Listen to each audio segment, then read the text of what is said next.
Healthy sexual advice for men. Sex is both a mental and physical activity that sometimes makes you feel like it should come with a manual.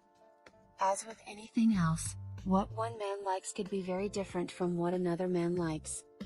It can be hard to find the right mix of things to have a sexual life that is both connected and exciting. As a man, it's important to do things that keep your health in check, which also affects your sexual health. You can stay in good shape by reducing stress, eating right, working out, and avoiding bad habits like smoking and drinking too much. A healthy lifestyle also boosts your confidence in the bedroom, which isn't a bad thing. When your mind is in the right place for sex, you can focus on your body. Do's of healthy sex. Great sex doesn't have to be like in the movies. It's up to you and your partner to figure out what you both like and what you have in common. Here are some tips that will help you step up your sex game. Getting good at flirting. When it comes to triggers for pre-play, people can have very different ideas. For example, if you ask your partner if he wants to have sex and he says no quickly, you might have asked the right question but used the wrong words or body language. Foreplay is about how you feel and what you want. It's important to show that you want to have sex with your partner in particular, not just with anyone. Misconceptions and facts about masturbation. When you urinate, your body makes chemicals that make you feel good and take the edge off of stress. Some people think that if they are in a relationship, they shouldn't masturbate. First, it's important to talk to your partner about how he feels about masturbation and what is and isn't okay. Some couples even try doing it in front of each other. Not only can this help you find out what your partner likes, but it can also make the act less mysterious for your partner. Some people also think that masturbating will weaken an erection or that doing it too much will hurt your penis. Even though masturbation can sometimes hurt or irritate the skin, it usually doesn't do any harm. The only thing that makes this question different is whether or not masturbation gets in the way of your daily life. If the answer is yes, masturbation could be a sign of something more serious that you should talk to your doctor about. Don'ts of healthy sex. As part of the act.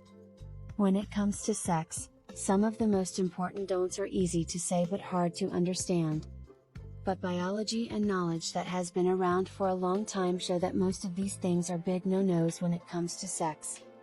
Don't do it quickly or like it's a chore.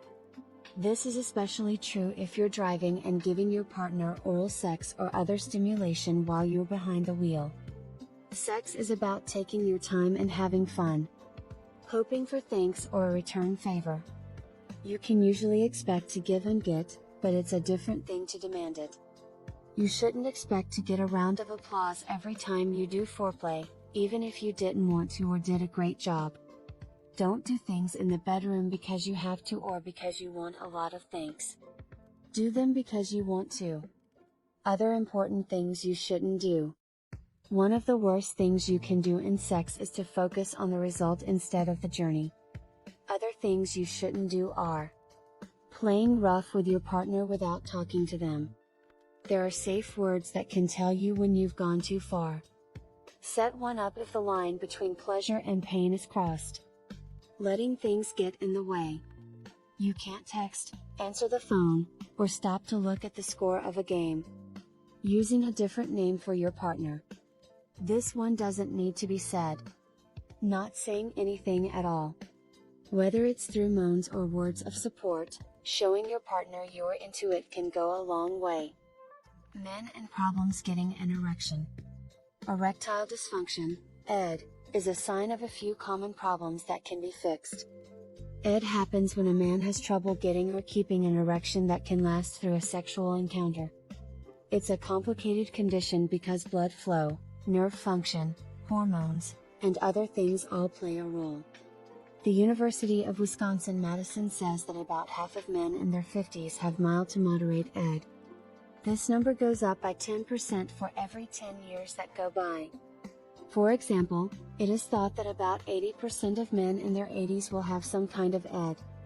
Talk to your primary care doctor or urologist if you are having any kind of ED.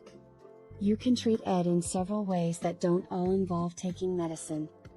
Changes in how you live can help treat ED. Lessen how much you drink. Do things to lessen the stress in your life. Try getting some exercise, meditating, or doing things you like. Stop smoking and stop taking drugs that aren't prescribed to you or that you don't have a prescription for. Get a good night's sleep.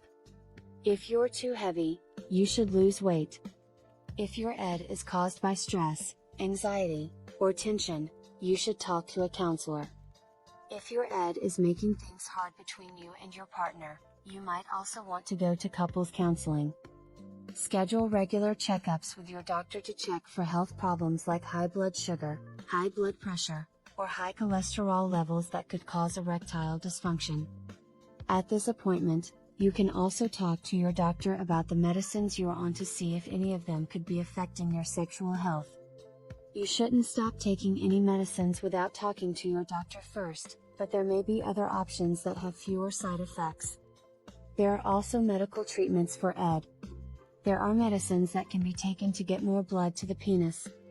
Some of these are sildenafil, Viagra, Avanafil, Stendra, Tadalafil, Cialis, and Vardenafil, Levitra. Every medicine has side effects, so it's important to pay close attention to these. Low testosterone can be fixed with hormone replacement therapy. Some of these treatments are gels, patches, and injections. There are prescription drugs that can be injected into the side or base of your penis with a very fine needle. If you can't take ED drugs because of something like heart or liver disease, this could be an alternative. Using a vacuum erection device can help your penis get more blood. You can get an erection by having something called a penis pump put into your penis. But this is usually only suggested after other treatments and lifestyle changes haven't worked. The main point: sex is important to a man's life and health, and he doesn't have to stop having it when he gets older. Communication with your partner is the most important part of having a healthy sexual life at any age. Better sex comes from being open and honest about what feels good, what doesn't feel good, and how you make each other feel. Finding out what they are through communication can be one of the best things in life.